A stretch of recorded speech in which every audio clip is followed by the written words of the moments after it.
to the Kelly Kitchen. I'm so glad you're here with me. We are all making it through this crazy time, and we are trying to pull together an amazing and fun summit. Normally we meet in person all over the country with LowCarbUSA, and we are so excited that they are able to pull us all together in this virtual summit where we get to learn all of the emerging science and data on keto and low carb, as well as hear from a whole bunch of experts on the topic. You can hear scientific data, you can hear medical research, you can hear anecdotal stories, and then you have me. So it's nice to see you all. I am Kellie Logsdon. I have a website, thekellykitchen.com. That's Kelly with an I-E. And I created that website and manage that website as a way to share everything that I have learned about keto and low carb, and to help anybody who wants help along the way to make sense of all of that super interesting data and research on keto, low carb, cholesterol, and protein and macros and all that sort of stuff. But when you get into the kitchen, you might open up the cupboards and say, okay, I get it, but what am I supposed to actually eat? And so I'm going to rewind here so you can learn a little bit about me, and then I'm going to get into all of this fun stuff. So I was born and raised in Southern California, very healthy, athletic family. We always tried to follow healthy guidelines and healthy foods, and we were always incredibly athletic. Little side note, I was a Division I intercollegiate scholarship athlete. I played volleyball for the University of San Diego. Go Toreros! And fitness and healthy living was my life.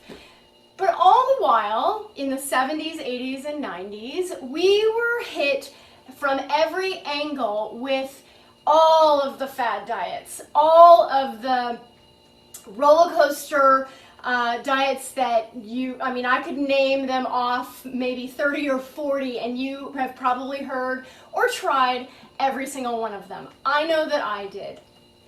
I decided to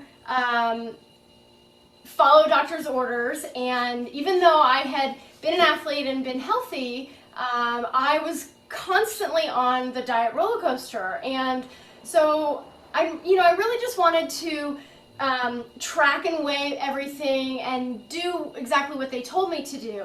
I ate flavorless, fat-free food. I beat the heck out of myself in the gym, and I could do that for a little while, but it was never really sustainable. And I roller coastered pretty much my entire adult life. I'm 5'9", and on the spectrum I was at my lowest 127, way too low. On my highest 204, that was at the end of my pregnancy, although I was only pregnant for 6 or 7 months because I had a preemie. But it was a very wide range, and I had every size of jeans in my closet, and it was I started in earnest trying to follow some sort of a diet or some sort of an exercise routine. Much to my chagrin, I'd fall off the wagon and be a failure and gain all the weight back. And I ended up roller coaster dieting 20 to 40 pounds my entire adult life. I did get married. I had 2 amazing children. I mentioned one was preemie. Actually, both were premature. And I got on the mommy track and was just chronically exhausted, trying to get dinner on the table. And, God bless my children for all of the many garbage can worthy meals that I was serving, but I figured it out. And along the way, I was able to teach myself a few things. I took a few classes. They were my testers at all times.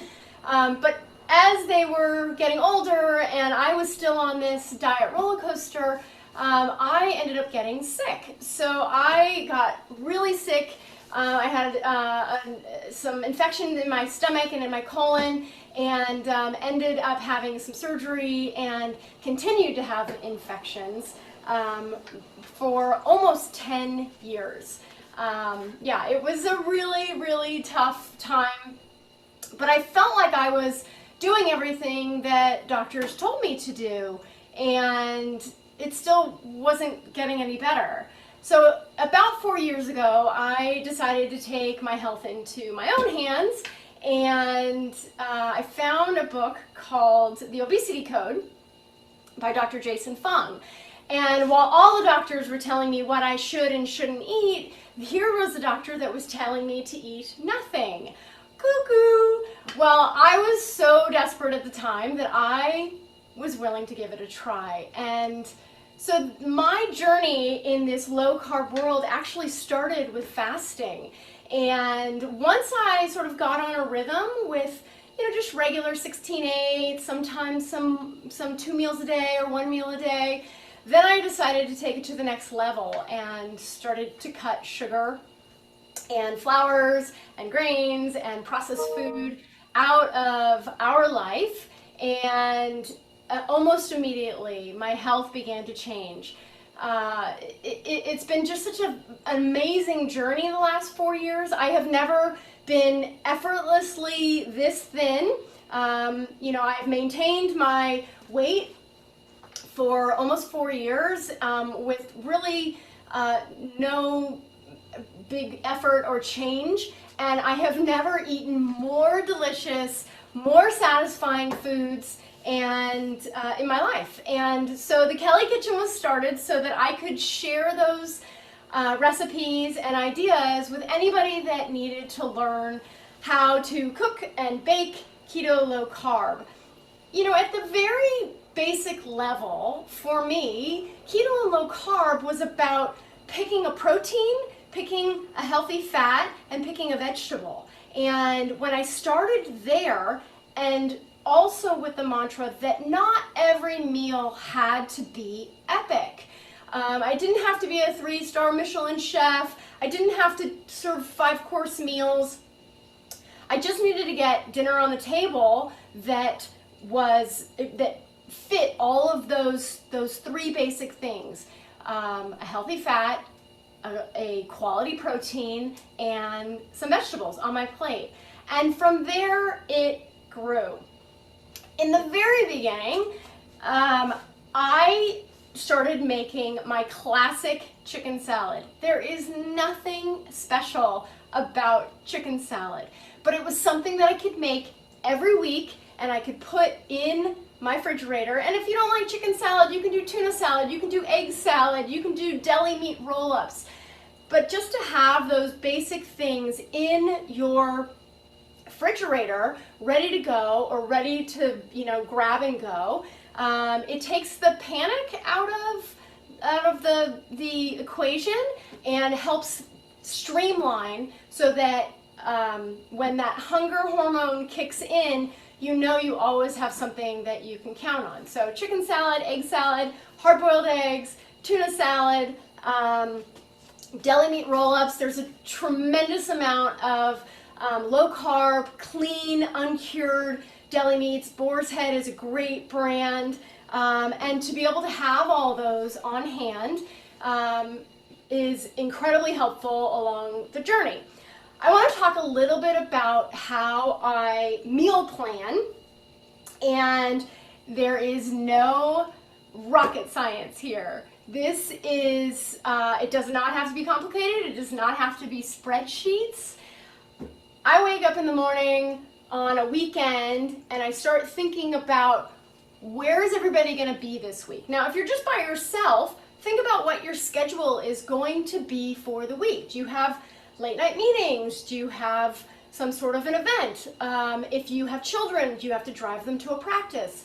Are you going to be traveling? What is your week going to be looking like? Who's going to be there? Who do you have to feed?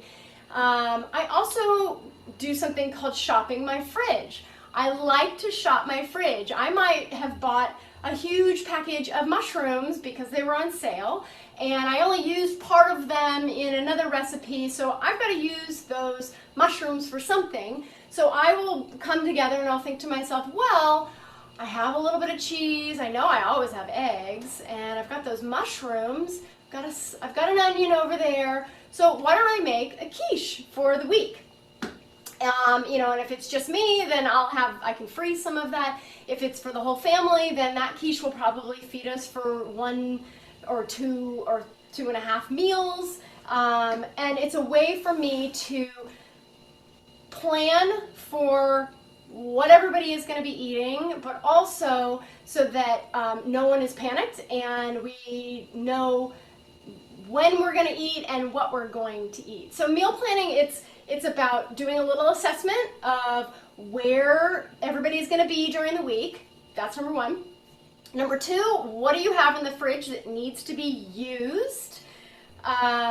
Number 3, and equally as important, what do you feel like eating this week? I mean, maybe you feel like eating salmon, maybe you feel like eating Italian food, maybe you feel like eating some barbecue.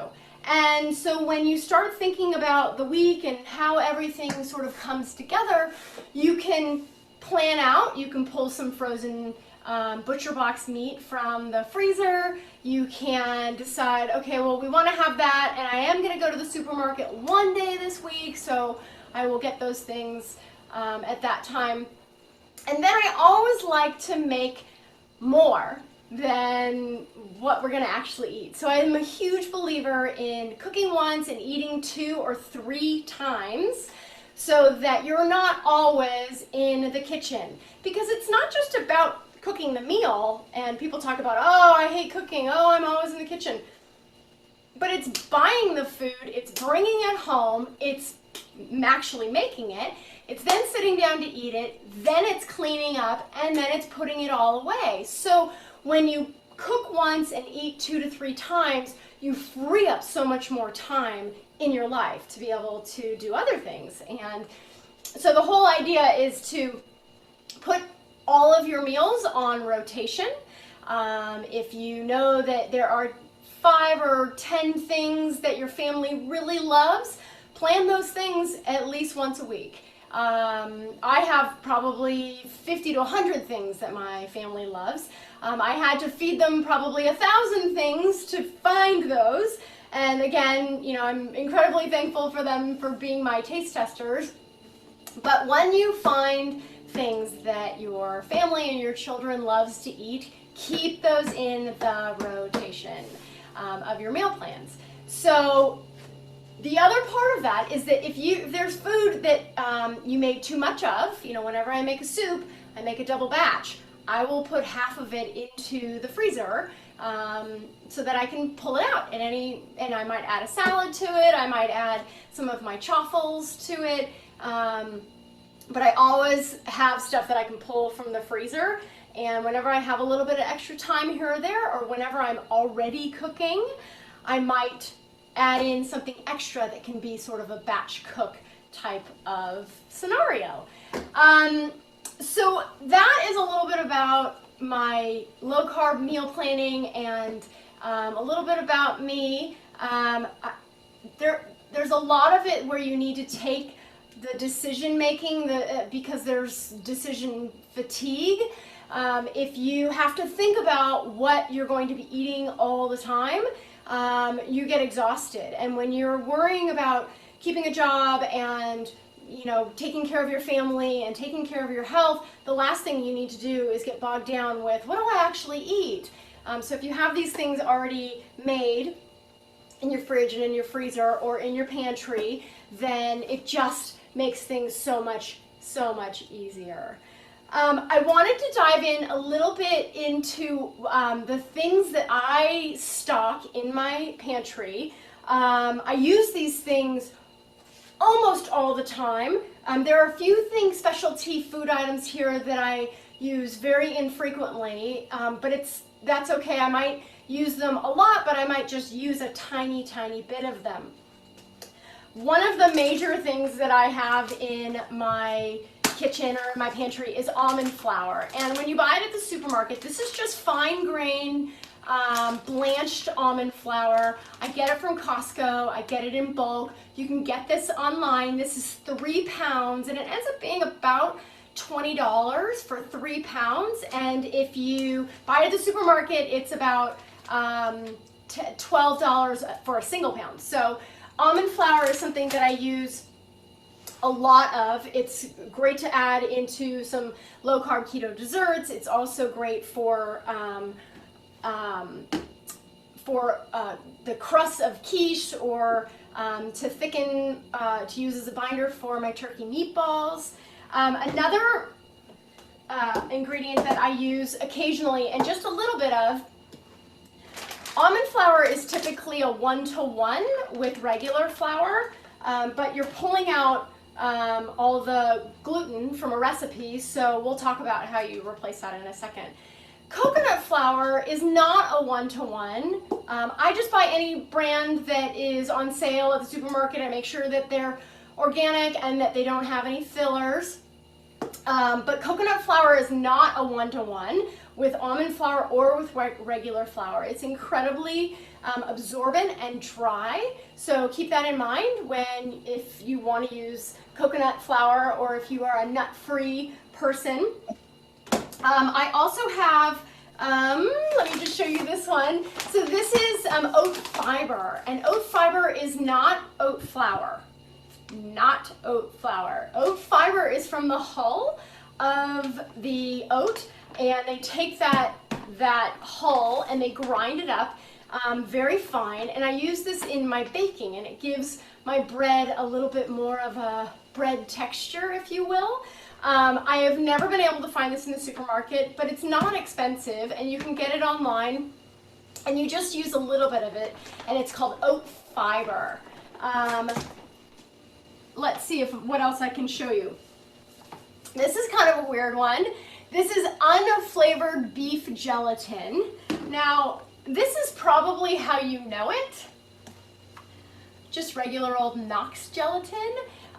Gelatin is, from the collagen of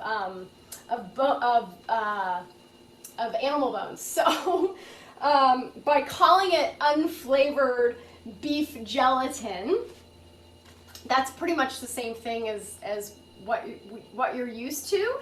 And we use unflavored beef gelatin to add a little bit of texture and a little bit of thickness to either soups, or more like cheesecakes or cookies. It adds a little bit of a chew to that.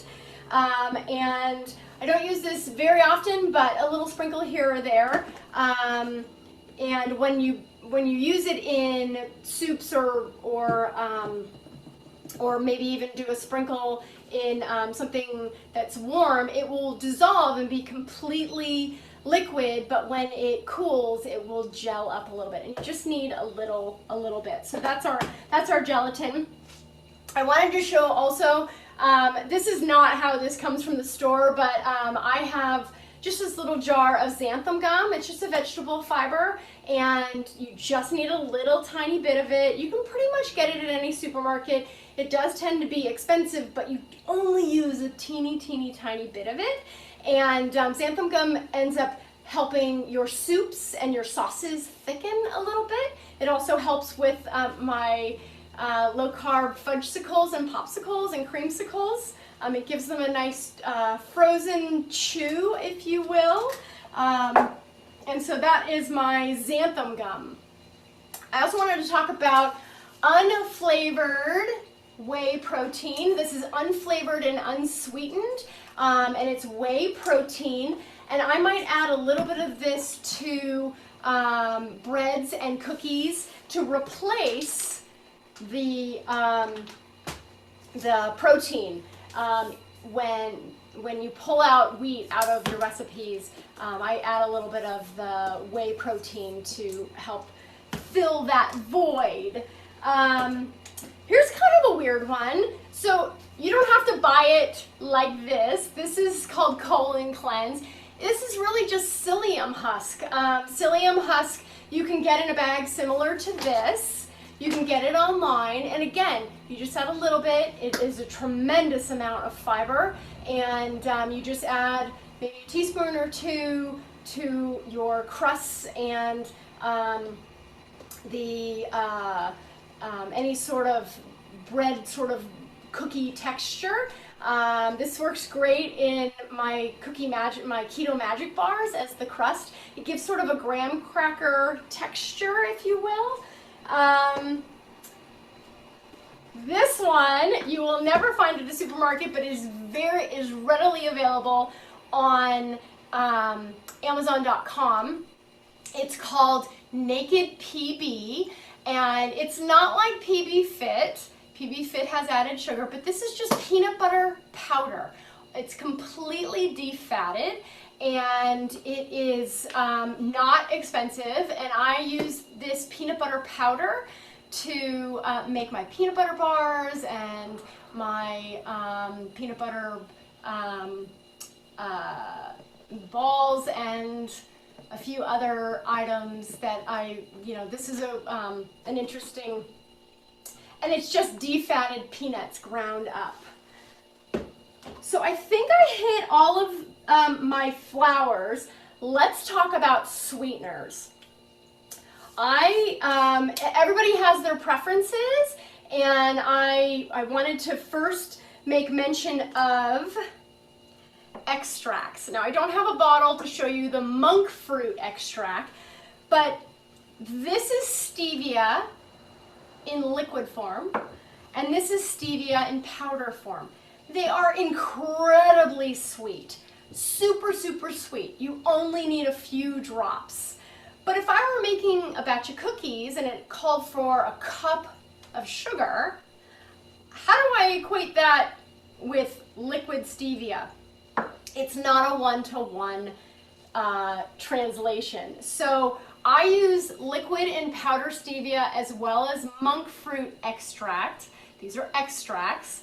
I use these to add to things that don't need the bulk of sugar. Things like my yogurt berry parfait, or my strawberry cheesecake cups, or just my chocolate cheesecake. So I might add those. I also would add it to my flourless chocolate cake. So those are extracts. You just use a very, very, very little amount. That's stevia, powder stevia liquid, and monk fruit, which I don't have an example to show you. But I do have, this is a little bit of an interesting thing that you'll see, and it's I'm a little mad at the food industry for doing this, but you know, they've been known to do this before. This says monk fruit sweetener, and so people tend to think that this is what monk fruit is, and actually monk fruit is more like this.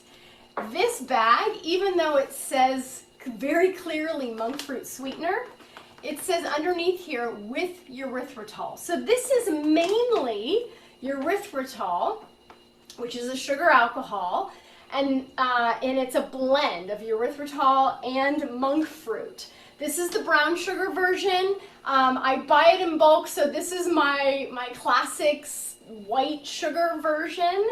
But this is just a brand that I like to use. It's called Lecanto. There are so many other brands. There is So Nourished.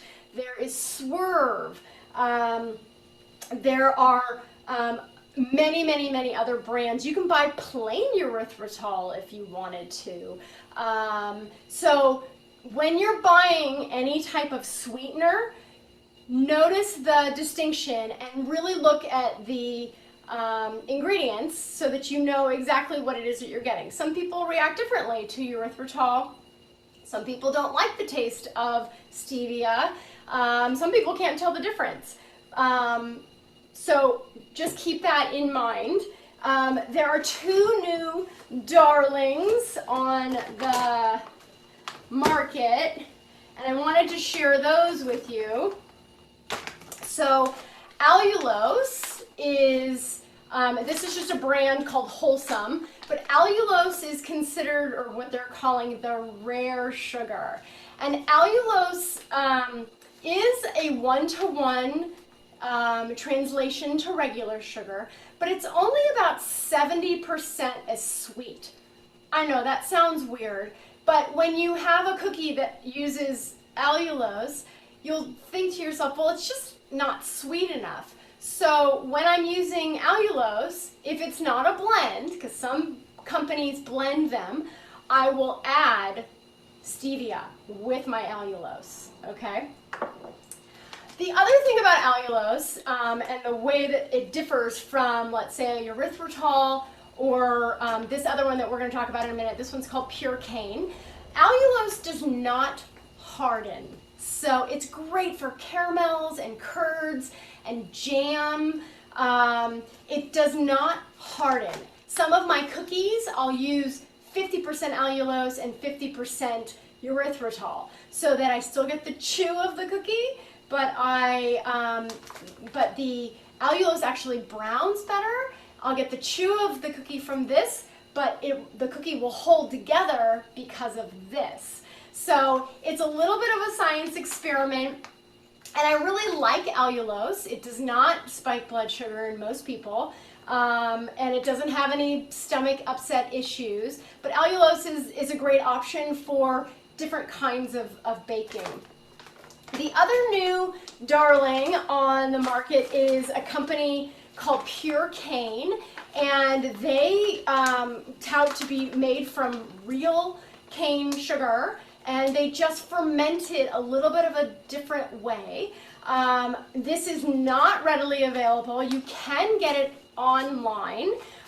It does bake and taste just like real sugar, and it does not spike your blood sugar, but it's pretty expensive. So I'm trying it out a little bit. I'll let you know how it goes, but Pure Cane is coming to the market, and you're going to see a lot more of this product.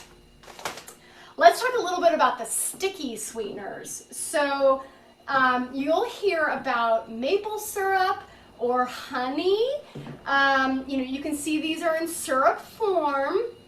This is a erythritol monk fruit blend with some maple extracts, and they have been able to make it a liquid. It does have some vegetable glycerin in it, and some salt and some other stuff. But if you're looking for a maple syrup, this is incredibly low carb. I think it's just maybe 2 grams net carbs per serving, which is a lot less than regular maple syrup, and it tastes really, really delicious. I use this in some of my other recipes, like my chocolate crunch bars and over waffles or pancakes for my kids.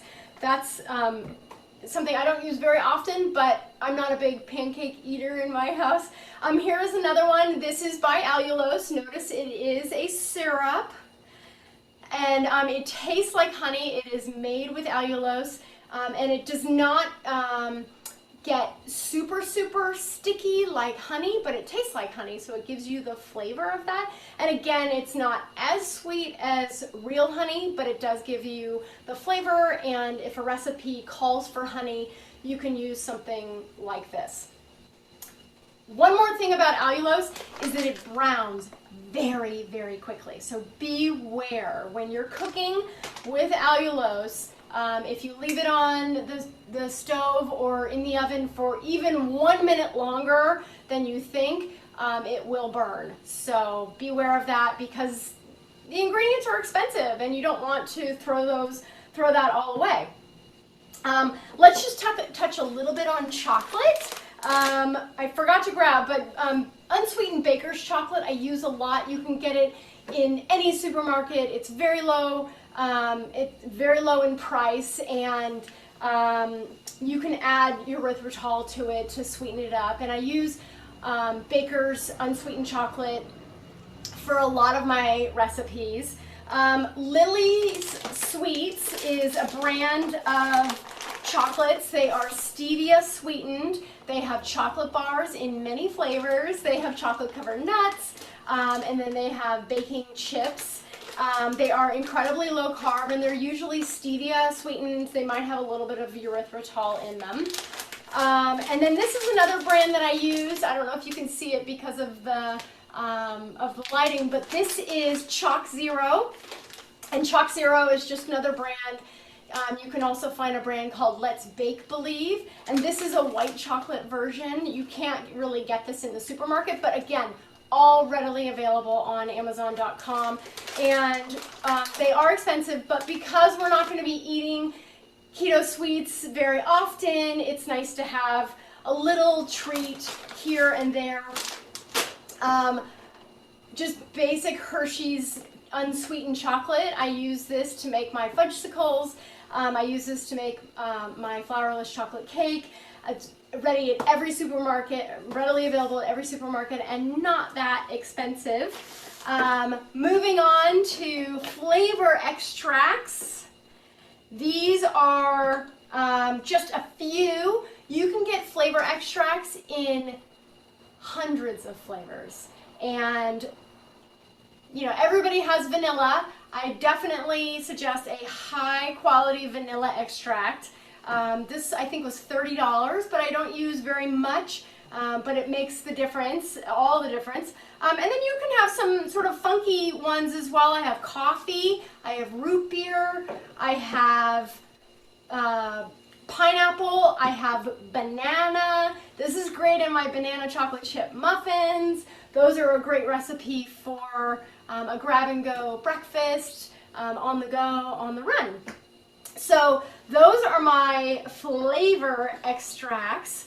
I would be remiss if I didn't at least talk for a second about salts. And I don't have my Redmond real salt packaging because I put it here in my, because I use it so often, but good quality salt in your pantry, not regular table salt and not Morton's salt.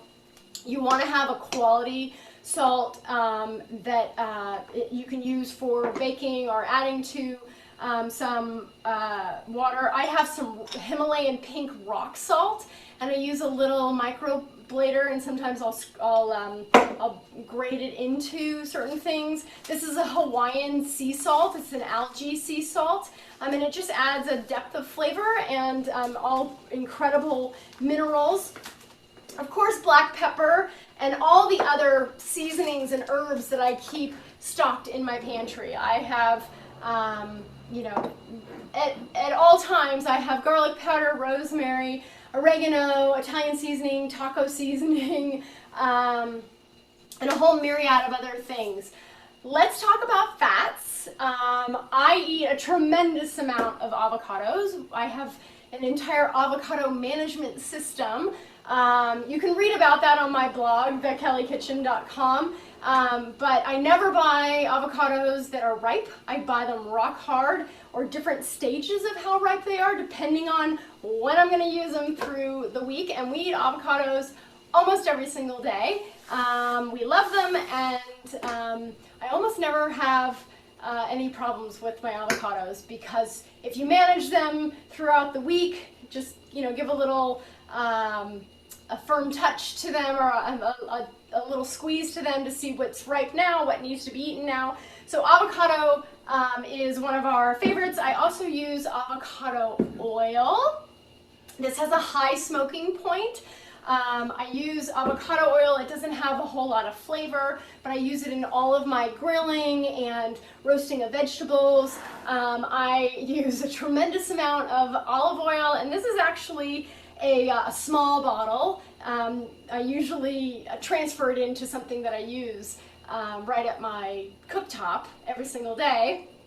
But so just regular, this is first press extra virgin olive oil. You can get it at any supermarket. And just a note about olive oil: when you go out to restaurants, olive oil is more expensive than seed oils. And so when somebody brings you an oil to your table, when you ask for oil and vinegar for your salad, you need to clarify that it is actually pure olive oil and that it's not just a salad oil or just a seed oil, because that's typically how they do it in restaurants. They'll do a blend. I use coconut oil.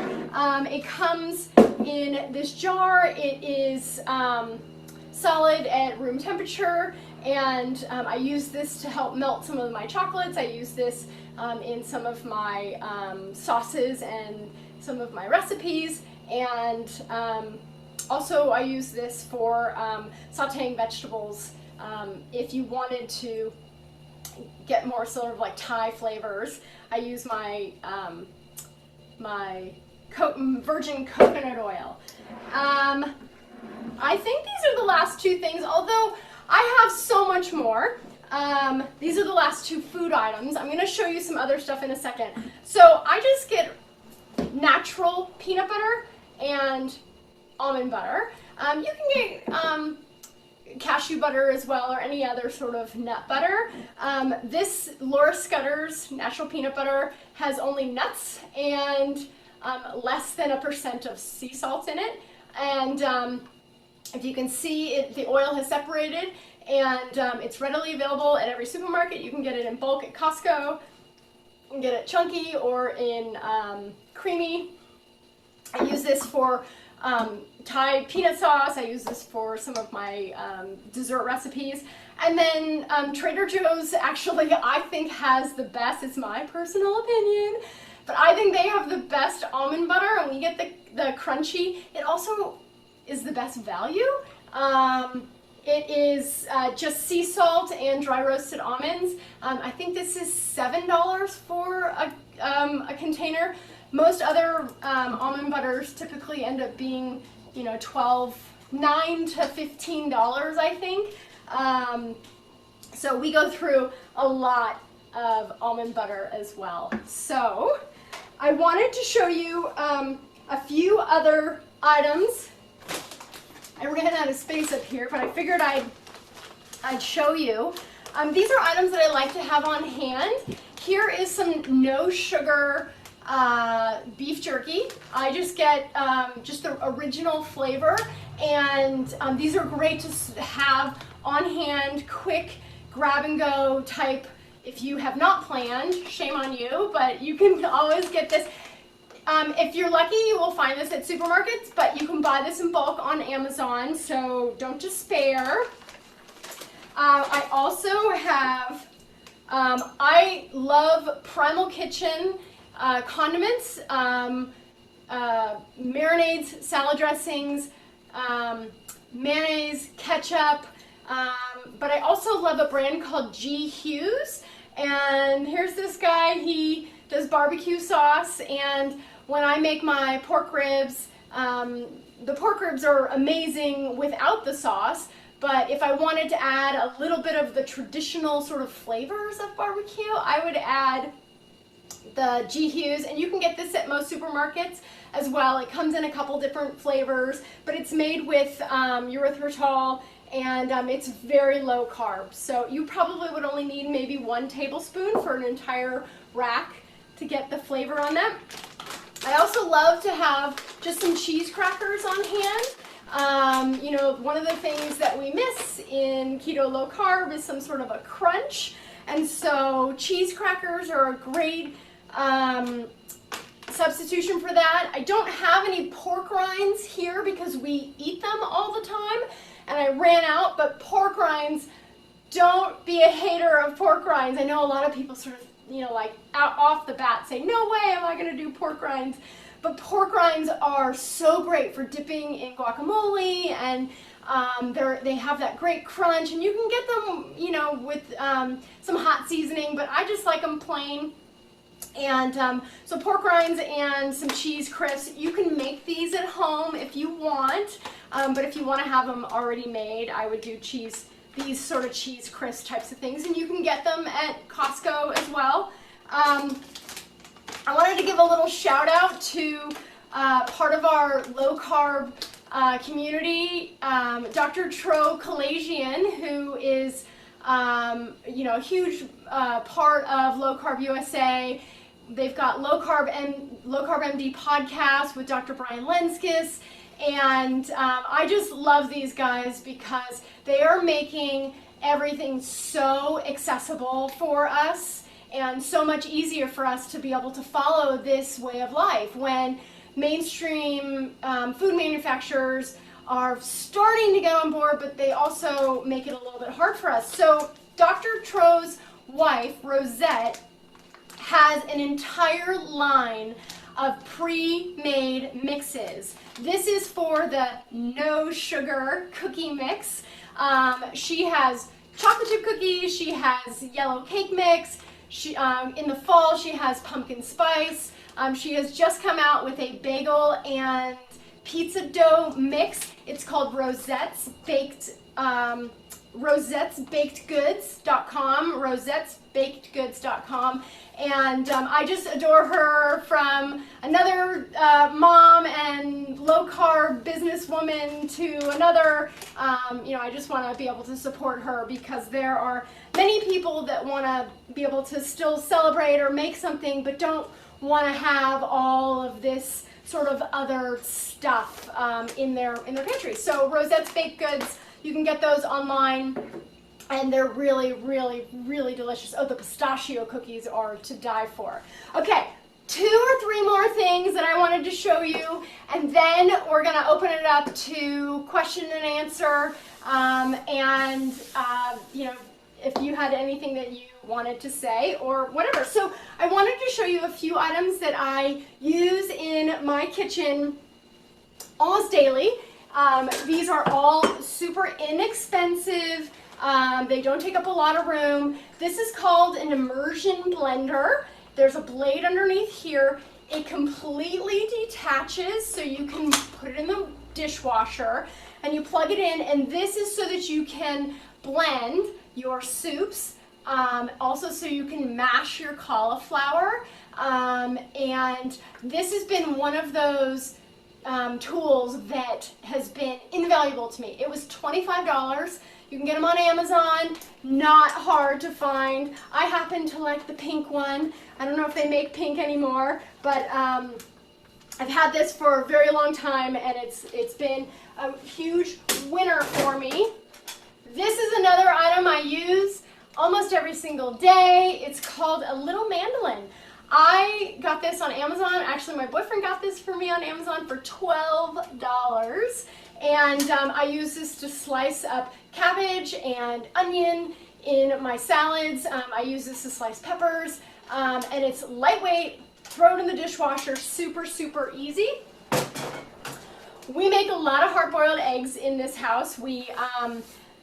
I use my Instant Pot right here. I have 2, as you can see. I never thought that I would be an Instant Pot person, but it acts as a steamer, it acts as a slow cooker, and it makes getting dinner on the table quickly a breeze with my Instant Pot. But in my Instant Pot, I make hard-boiled eggs, and I just have a simple egg slicer. We have egg salad, we have Cobb salad, we have any type of thing that I would need to slice my eggs into. I have this, I think I got it at the dollar store, and it might have been $1. So that's that. And the last item I'm going to talk about is my little mini Dash waffle maker. This was $10, I think, maybe $9. I have 2 of them, and I use these to make my chaffles. And I actually don't make waffles in these, but they heat up really quickly, and it's great to have these on hand so that you can add something to your dinners. I have other tools, I have other stuff, but I think we are probably at about our time limit. I would love to help you figure out how to replace a lot of your comfort foods, and to figure out what you are going to make your family for dinner that's keto and low carb, that does not require you to go to cooking school and does not require a lot of effort. So thank you so much for joining me. We're going to open this up for question and answer, but if you want to follow me or see me on the web, I'm at thekellykitchen.com. That's Kelly with an IE, and all of my social media is thekellykitchen.com, and come and check me out. Thanks for joining me. I'll talk to you later. Bye. What a great presentation. Now it's time for a Q&A, and Kelly is in her kitchen ready to answer questions. So let's just start it right off. Guys, if you could go to the Q&A section rather than the chat section, that will help me out a little bit.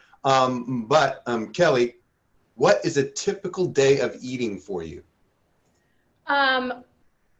So I'm an intermittent faster, and I usually break my fast around midday, sometime between noon and 2, and I will have something pretty much prepared in my refrigerator. I will have either chicken salad or egg salad already made, or I will have leftovers from the night before.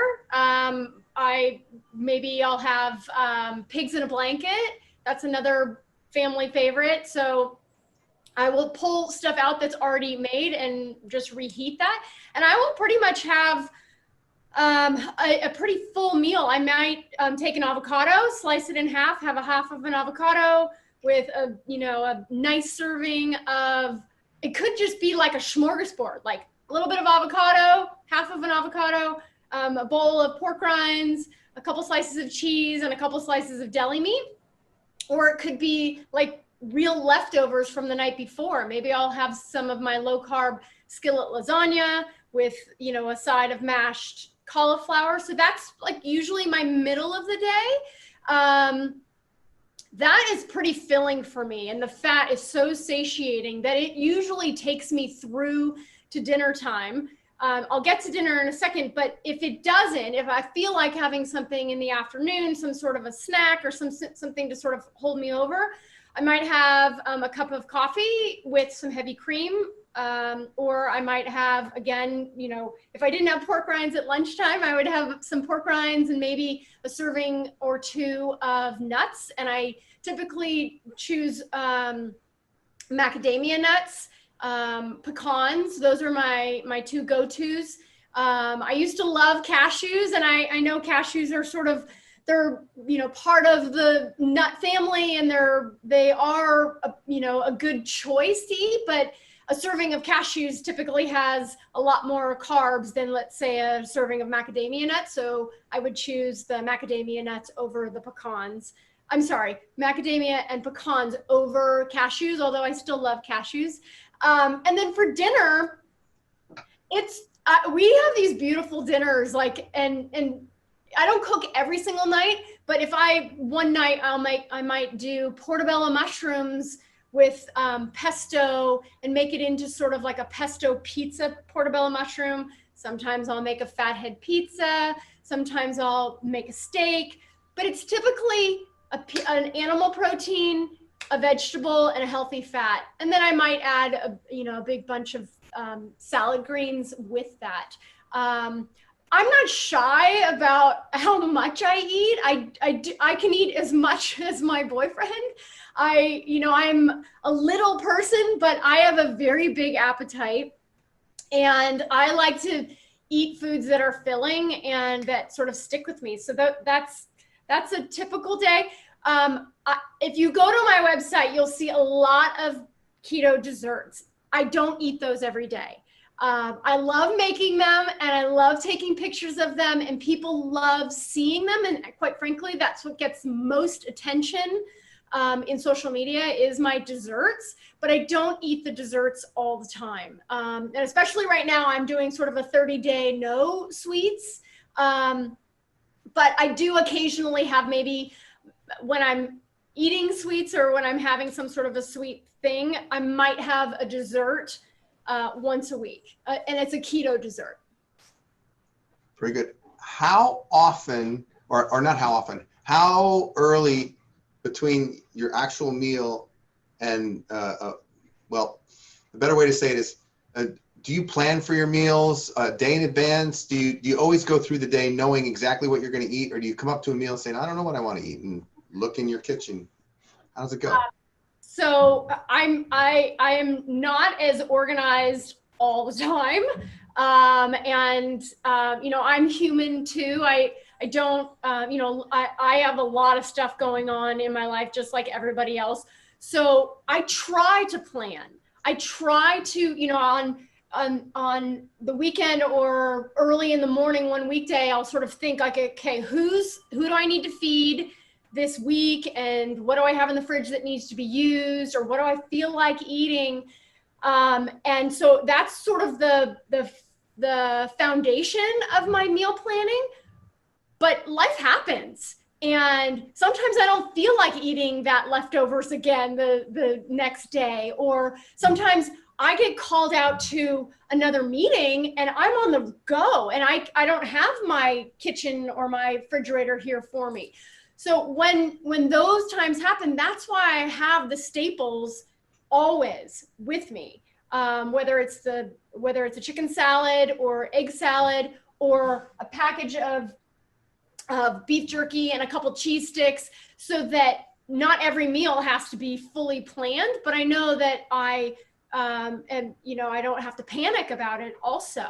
I also, I'm not against when, this wouldn't be my first line of defense, but if you are on the road and you're panicking and you don't have a meal planned, there are a lot of fast food options. Again, they wouldn't be my first choice, but there are a lot of fast food places or restaurants out that you can make it work for you.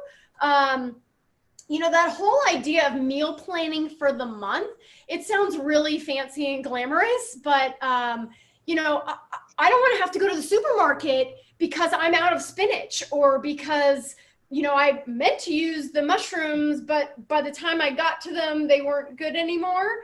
So I kind of go about it backwards. Like if I have something in my refrigerator, I'll think to myself, when do I need to use that by? And I'll stick it in with, what everybody is doing throughout the week and what time I have.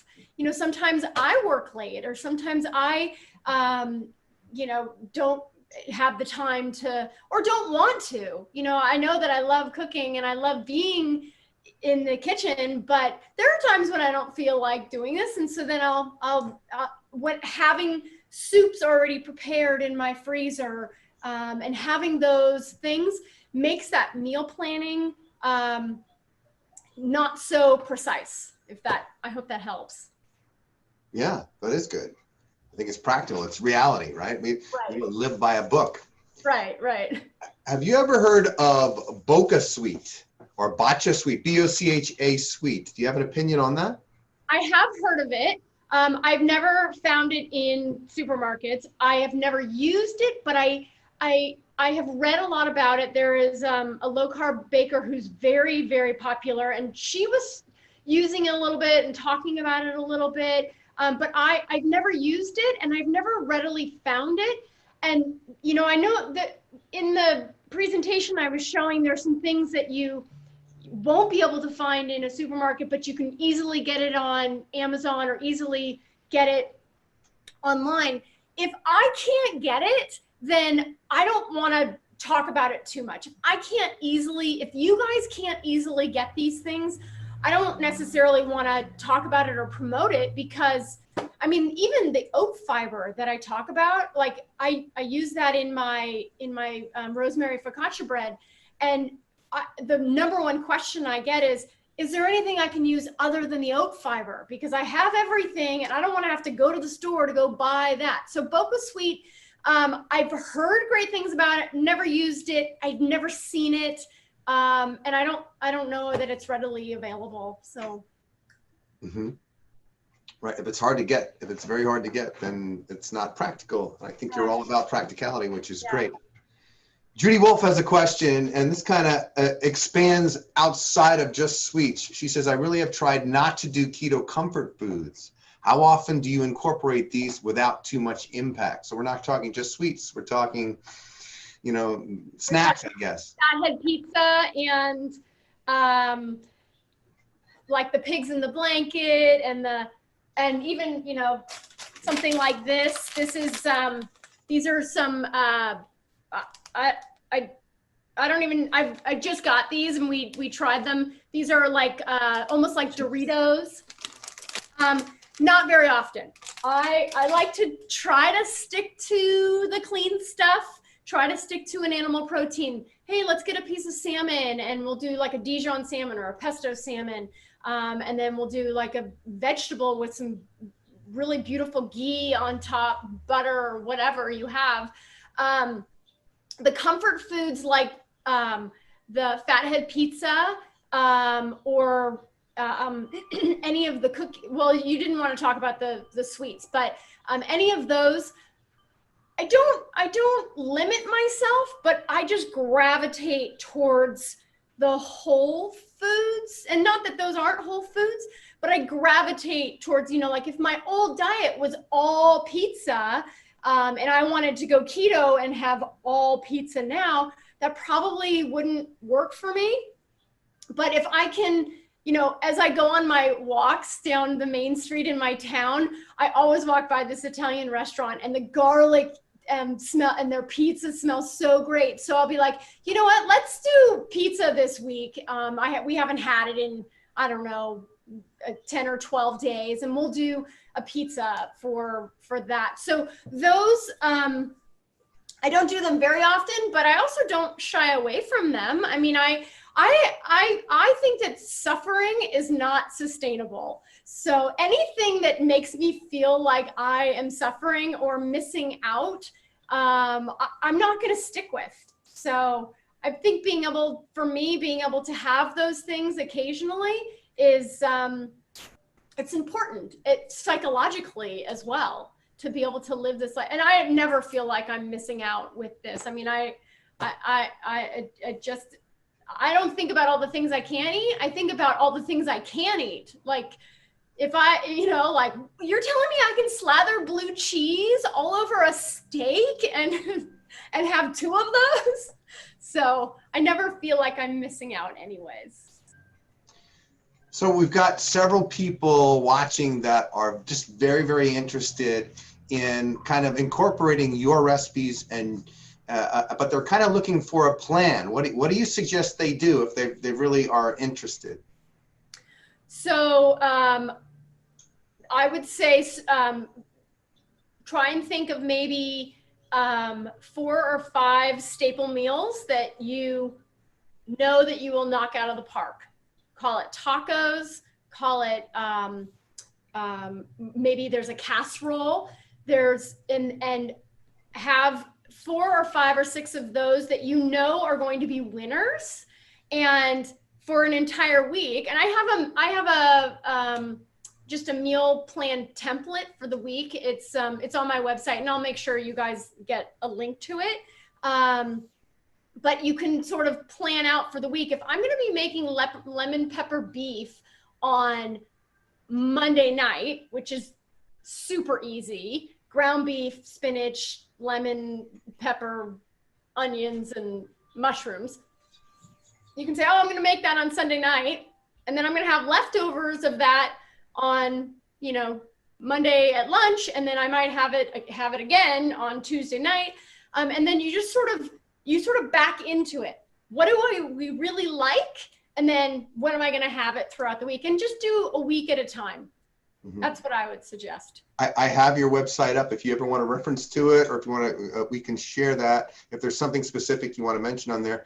So basically, you're saying pick foods that you already like, and then how do we turn them into a low carb kind of Kellie approved meal? So are you talking about like if somebody makes something in their house, and how do you keto-fy it? Is that the question? How do you keto-fy it? Okay. So think of a dinner plate, a traditional dinner plate, and you've got, your animal protein, you've got a vegetable, and you've got a starch. So the first thing I do is I remove the starch.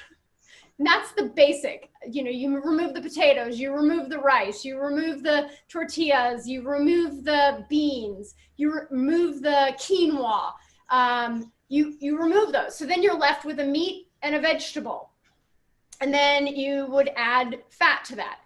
Now, if you're talking about like a casserole that has carbs in it, that's the time where you substitute things like spaghetti squash for your pasta, or instead of having I make those portobello mushrooms. I use those as a base for a lot of things.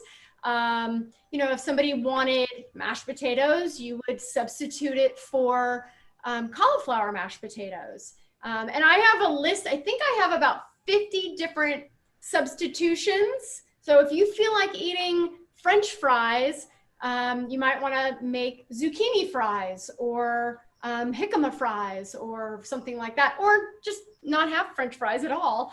I love French fries too. I just never eat them because, they do bad things to me. But so you sort of, you start substituting those types of anything that would seem like an obvious carb, you substitute those for either more vegetables and you add your fat. And then if it's a casserole or a soup, you just make sure that you remove the carb that's in it. Soups, you have to be, when you go out to eat soups, and when you go out to eat, you have to be wary of the thickeners that they use and the cornstarch and the flours that they use to thicken these things up. So most of the soups you can make at home, and then you thicken them up with either like cream cheese or a xanthan gum. Those help thicken them to give you that, like even a broccoli cheddar soup, you can thicken that up with a little bit of xanthan gum. So that, I hope that answers the question. Yes. So we've got replacement. I think that's what a lot of the presentation was about. There are replacement products for what's traditional in a traditional recipe. But you in your own website, you've got a recipe box that you can follow, correct? Yeah. So any recipe. I make a lot of things and I take pictures of lots of things, and most of the things that I make and take pictures of, I get them on the website. There's the food blogger side of that, where there's a lot of technical stuff that I have to do to actually get a recipe up there. So if there's something that is not up there and you have questions about it, you can always email me or send me a message or whatever. But they're on the website. You can go in and search for ham and cheese muffins or lemon bars or chocolate toffee or whatever, and they would pop up all low carb, keto friendly recipes with the macros and everything. With the nutrition, that's great. Okay, so guys, this is recorded, so you can go back when it gets posted as a part of your membership or as a part of your registration to the low carb conference. You'll have the ability to go back to the recording once it's up. But a lot of our attendees missed some names, and they're going to want you to repeat some of them. So let's go through that just really quickly. Is there a link to all the products you mentioned? No, there's not a link, but you'll be able to watch this again. What is the coconut flour replacement with flour? So coconut flour, I don't have it out here, but coconut flour, when you have like a cup of regular flour, you can use like 3/4 of a cup of almond flour and 1/4 of a cup of coconut flour. So coconut flour is super absorbent. And if you were to put a cup of coconut flour in place of a cup of regular flour, you would have a dry, crumbly mess. So you use about 1/4 of the amount, but you need the bulk of regular flour. So that's why you do a combination.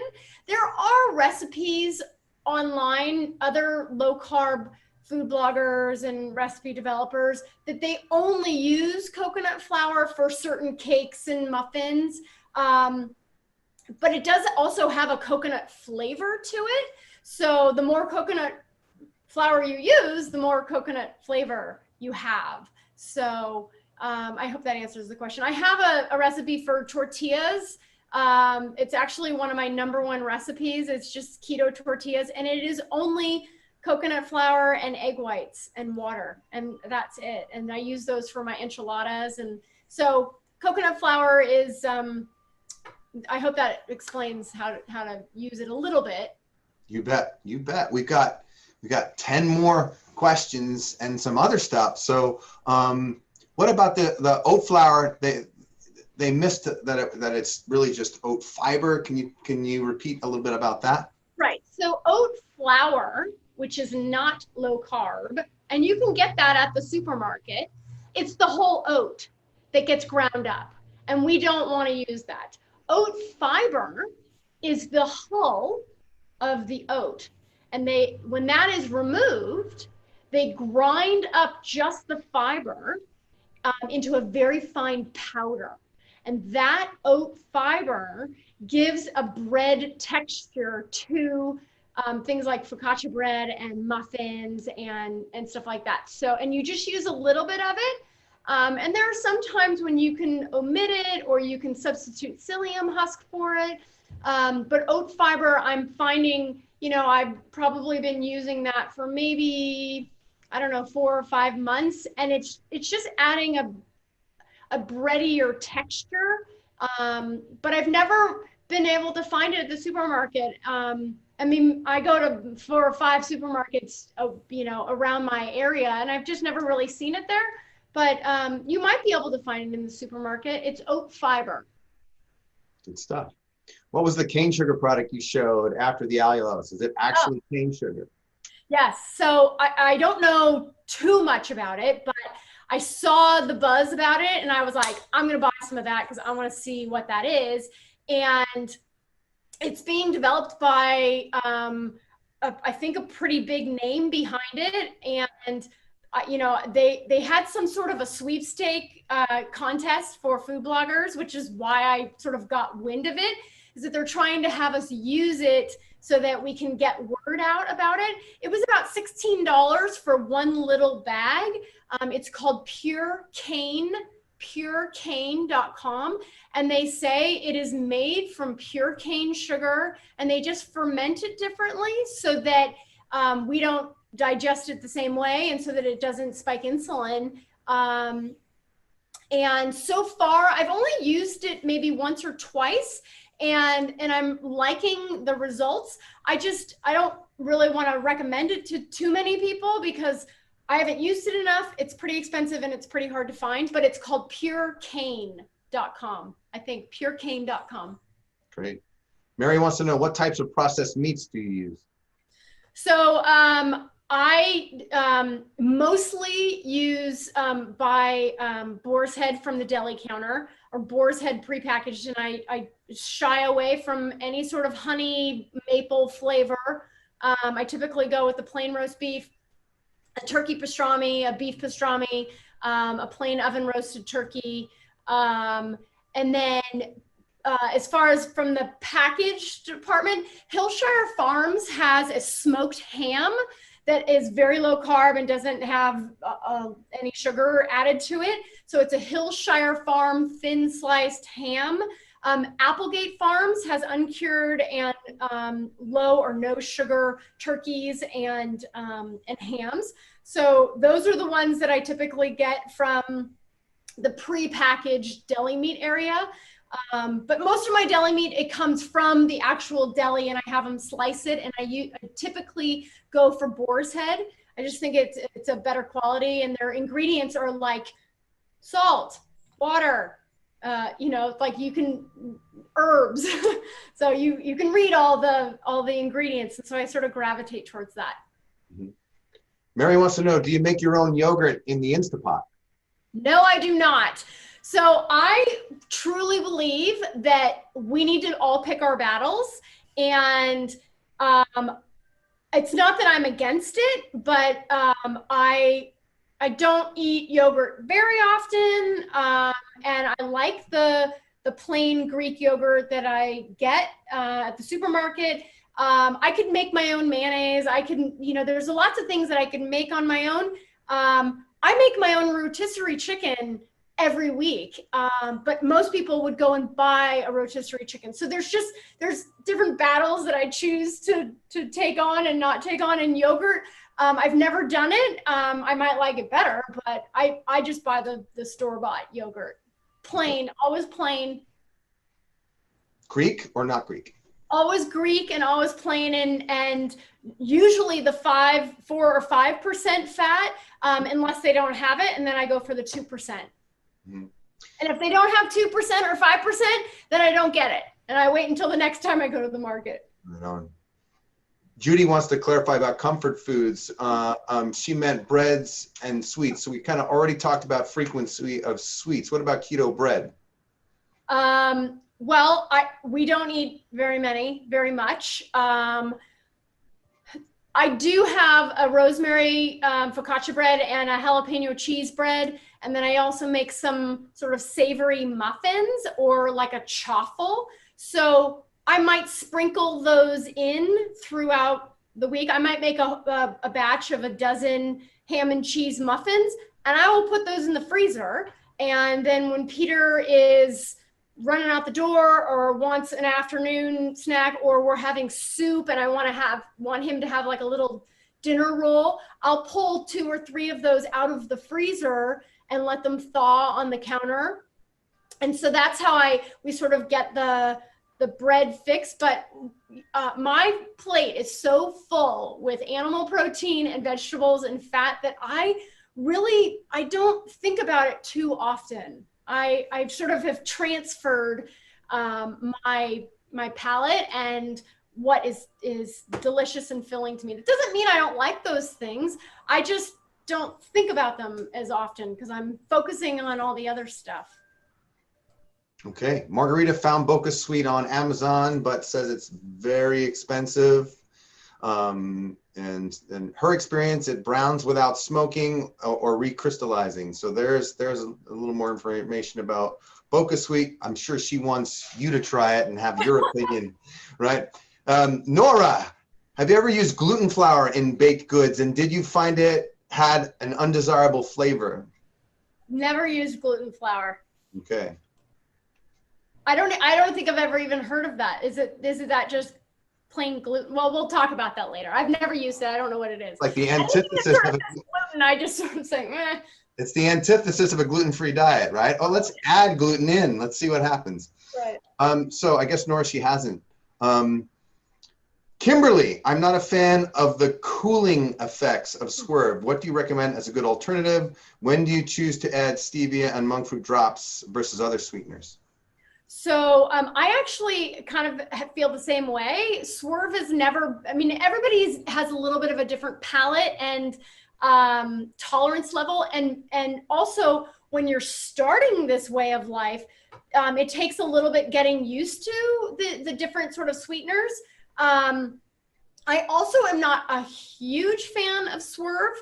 And I have gravitated more towards Lecanto, because Lecanto monk fruit sweetener, that's the brand, Lecanto, it's a blend of monk fruit and erythritol. So I don't really play around with Swerve too much because Swerve is just, it's all erythritol.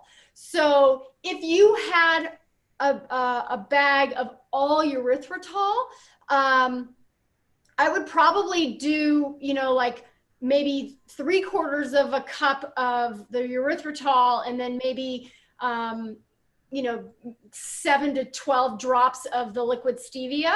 The same thing with the allulose. Sometimes they come blended, which So Nourished is a brand where they come blended. If you get allulose without the blend, I would add probably 5 to 10 drops of stevia for a whole recipe. And then I would taste it and see if it needed a little bit more sweet. And then if it needed more, I would add a little bit more. But I agree. I have a thing about when it cools too much, it tastes a little bit like I've brushed my teeth, but without the mint flavor. And it's not, I would rather not have anything then. But I feel like Lecanto monk fruit sweetener has less of that. So, that would be my answer. Wendy and Natalie don't have a question. They just have a big thank you for this information, which is always nice to hear. It's nice to hear thank you and appreciation. Viking. I just want to say one thing really quickly. I have put together a full, after I did this video, I did put together an entire list, and I have the list ready to go. So I will make sure that you guys get that. If not today, then tomorrow. And there'll be links to Amazon and all that sort of stuff, so that, you know, if anybody wants to actually see what it was. But I will have that list done, hopefully later today or tomorrow. All right. So we will make sure it's available with this recording. And Viking wants to give a shout out for your Monday night Facebook group. Can you talk about that a little bit? Yes. So about a year and a half ago, I was cooking dinner, and I was barefoot, and I was frantically running around the kitchen, and I basically turned on my live video, and I just said, well, if I'm cooking anyways, I'll just go live and people can come and take a look and see what I'm doing. And I started with maybe like 2 or 3 people would chime in and come and see. And it has grown to somewhere between 20,000 and 40,000 views a week. Wow. Of my Monday night live show. So every Monday night, it's at 6:15 Pacific Daylight Time. It is right here in my kitchen. It is in real time. It's on Facebook, on my Facebook business page, which is The Kellie Kitchen. And if you don't catch it live, it lives there, so you can come and see it later. I also simultaneously record it on my YouTube channel. Again, just The Kellie Kitchen on YouTube, and it lives there. So if you don't catch it live, you can catch it later. And I basically show people what I'm having for dinner that night. And I show them how I can literally get a main dish, usually a side dish, and a dessert done within an hour. So, you know, that it's fun. I drop stuff all the time. I make mistakes. And you know, it's just a fun way and especially during the quarantine, when I don't have a lot of social interaction, it's kind of nice to be able to talk to people and people to come into my home and see that you do not need a fancy kitchen. This kitchen, my grandfather built in 1954, and it is the same cabinets, it is the same floor, it is the same everything since 1954. I have the tiniest oven known to mankind, and that little sucker I put that thing to work. Same thing with my cooktop. It's you know, probably 40 years old, but you don't need fancy stuff to cook really delicious food. Right. I'm gonna be just a little aggressive and show your website page. Okay. And so we're sharing the screen right here. This is the Kellie Kitchen, thekelliekitchen.com, and right up in the right-hand side, there's the Facebook link. And Instagram looks like we got, is that YouTube? They're up there.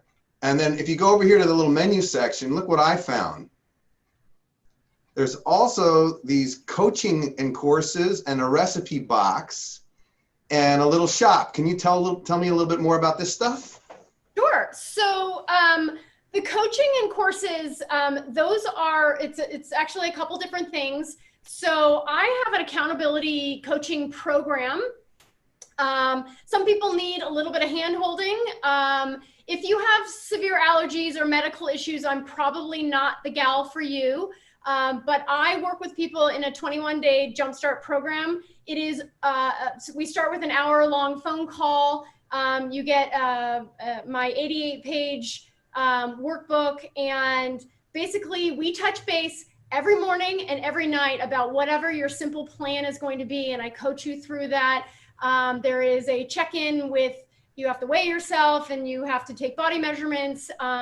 And if you are going out to a super or going out to a restaurant and you don't know what to eat, you send me pictures of the menu and we plan and strategize. And that is, it's a 3-week, 21-day jumpstart program.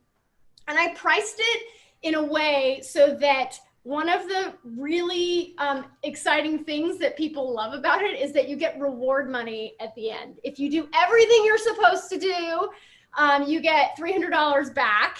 So that's the coaching, accountability coaching program that I have. If you wanted to do it on your own, you could just buy the workbook. It's a 21-day workbook that you can go through every single day and just plan. There's a downloadable version of that. It's $12. And so that's for a 3-week. And then if you wanted to continue on after that, there is monthly programs to stay connected to me. There's an intermittent fasting element to that. And I'm having I have probably 6 or 7 clients right now that are at all different stages of, some have just started with me and some are later on, been with me for actually a few months now. So that's my accountability coaching program. That's the workbook right there. If you wanted to download the workbook, that's a little bit about what you can buy a coil bound book as well. It's $27. It takes a little bit longer to get to you as opposed to the download where you can download it right away. And then the other part of the website, I forgot what other part we were looking at. Here we go. I'll get back to it. So the recipe box is just, the courses, do-it-yourself keto kitchen setup. I'm actually redoing that keto kitchen setup page. I mean, it's whatever is there is it's a little bit outdated. So that's in the works. And then courses would just be other courses that you could potentially find out in the keto world. There's Maria Emmerich, there's my accountability course, and then Ruled Me and other websites, dietdoctor.com, other resources to go, LowCarbMD. The other thing that's part of my accountability coaching program that every single person fights me on, and I'm telling you, you guys are rock stars for coming to this summit and this conference and staying on top of all and investing in the education. Because part of my accountability program is that you have to learn something every single day. And I give an education suggestions, whether it's podcasts or books or websites to follow or to check in with, and you have to report back. What did you learn and what did you read today, so that they're invested. The recipe box, again, if you were looking for a casserole or a soup or a dessert, it just, I've sort of categorized them that way. And then what's the last thing that's underneath the desserts? Oh, the shop page. So the shop page is a bunch of Kellie Kitchen swag. So if you want a t-shirt or a cooking apron or, coffee mugs or whatever, that's there also. If you want to join the newsletter, I don't send out too many. About once a week, you'll get something kind of telling you what's going to be on the Monday Night Live show. But all of my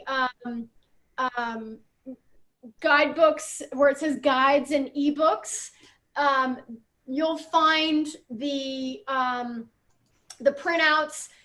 This middle one here, I wanted to show this. I am on day 28, and it is it's called the Daily 6, and it's for a 30-day challenge, and you do these 6 things every single day for 30 days. I tape this up on my refrigerator, and you basically you eat only from low carb food list.